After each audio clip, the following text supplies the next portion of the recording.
Hai, jumpa lagi dengan Pak Yesi dalam pembelajaran PJOK.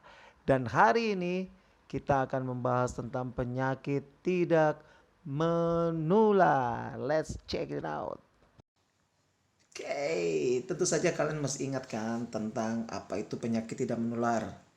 Bagi yang sudah mulai lupa, saya akan ingatkan kembali bahwa penyakit tidak menular adalah penyakit yang pada dasarnya tidak bisa dipindahkan atau ditularkan kepada orang lain.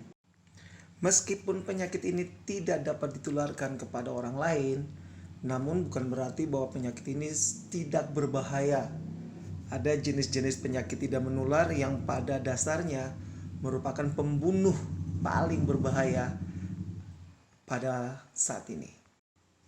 Penyakit tidak menular ini pada prinsipnya bisa disebabkan oleh yang pertama itu adalah faktor keturunan, yaitu di mana seorang anak mendapat penyakit yang diwariskan oleh orang tuanya. Yang kedua adalah yang disebabkan oleh pola hidup yang tidak sehat. Contohnya adalah pola makan yang tidak sehat, istirahat yang tidak teratur, akhirnya bisa menyebabkan penyakit.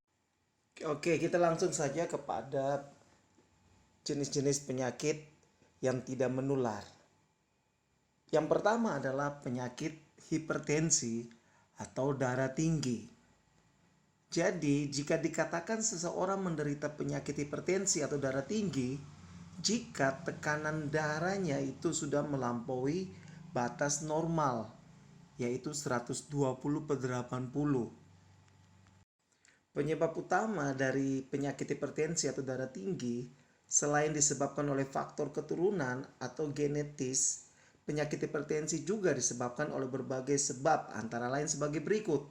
1. Gaya hidup yang tidak sehat, atau suka tidur larut malam atau begadang.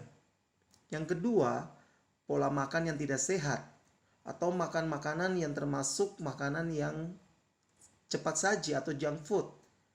Dan yang ketiga adalah sering mengkonsumsi makanan berkadar garam tinggi.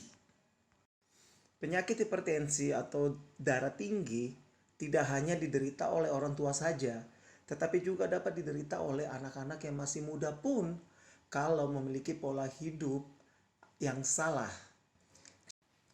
Penyakit tidak menular berikut adalah penyakit jantung.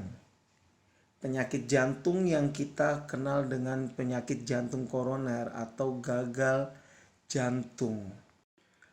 Penyakit jantung dikatakan seseorang menderita penyakit jantung jika kinerja organ jantungnya tidak berjalan normal. Gangguan atau kerusakan pada jantung antara lain disebabkan oleh penumpukan kolesterol atau lemak darah di sekitar pembuluh darah dan proses peradangan pada jantung.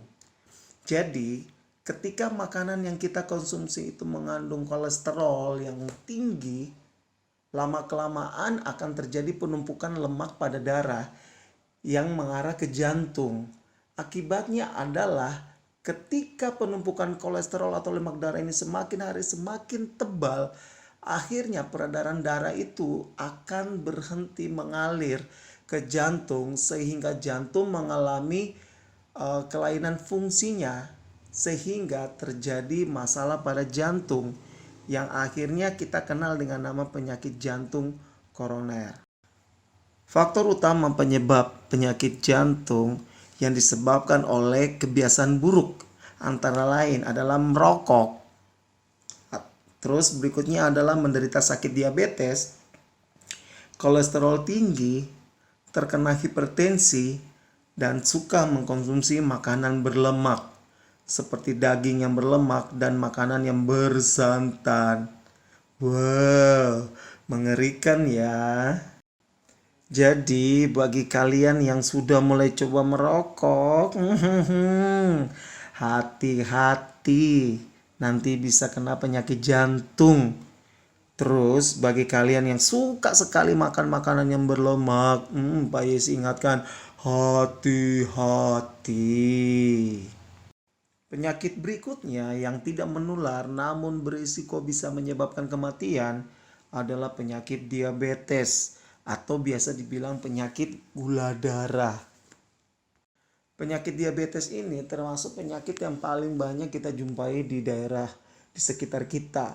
Kebanyakan orang-orang di Indonesia itu hampir banyaknya itu terkena penyakit diabetes karena suka sekali mengkonsumsi makanan-makanan yang manis dan juga meminum minuman yang manis.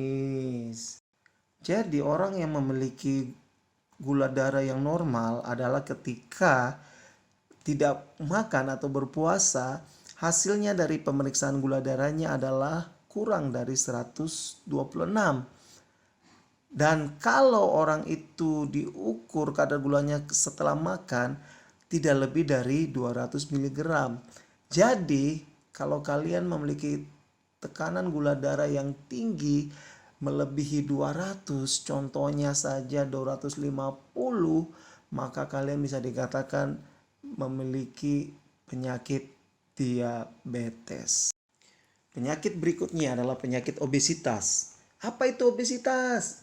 Obesitas adalah penumpukan lemak yang sangat tinggi di dalam tubuh sehingga membuat berat badan berada di luar batas ideal. Obesitas atau penumpukan lemak atau yang kita bilang ini kegemukan banget bisa menyebabkan penyakit-penyakit yang lain. Jadi orang yang menderita obesitas dapat juga menderita penyakit stroke, penyakit jantung koroner, bisa juga mengalami diabetes, dan yang parahnya juga mengalami kanker usus. Jadi, untuk mengobati atau mengurangi obesitas, penderita dapat melakukan diet ketat dengan menerapkan pola makan sehat serta berolahraga secara teratur. Untuk bisa menghitung berat badan yang ideal, Pak Yesi sarankan kalian untuk membuka buku PJOK pada halaman 135 sampai dengan halaman 137. Di situ kalian bisa mempelajari dan membaca tentang bagaimana cara menghitung berat tubuh yang ideal. Oke, itu saja materi kita pada saat ini. Kita akan berjumpa lagi pada materi yang berikutnya. Tetap sehat, tetap berolahraga, dan tetap semangat.